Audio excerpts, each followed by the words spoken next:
ஜோதிட சொந்தங்களுக்கு வணக்கம். இன்னைக்கு நாம பார்க்கக்கூடிய டாபிக் நவகிரகங்களுடைய தானியங்களை பற்றி தான் தெரிஞ்சுக்கலாங்களா? நவகிரகங்கள்ல ராஜ கிரகங்கள் 2 பேர். ஒருவர் சூரிய பகவான், இன்னொருவர் சந்திர பகவான்.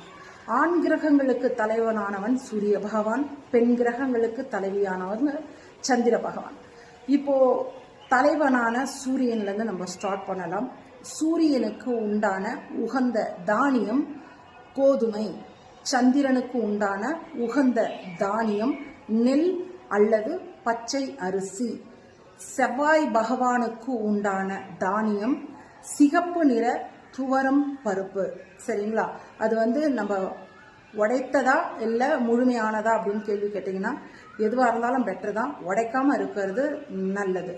ஸோ புதன் பகவானுக்கு உண்டான தானியம் முழுமையான பாசிப்பருப்பு, அதாவது முழு பாசிப்பயிறு அப்படின்னு சொல்லுவாங்க இல்லைங்களா, தோல் நீக்காதது.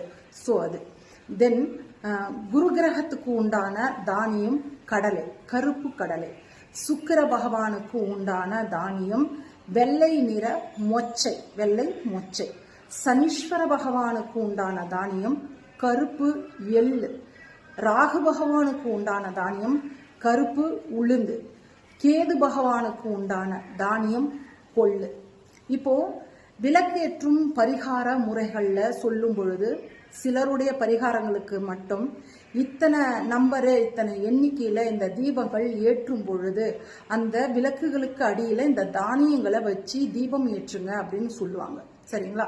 சில பேர் இதை நீங்க வழிபாடு முறைகள்லையும் ஃபாலோ பண்ணியிருக்கலாம்.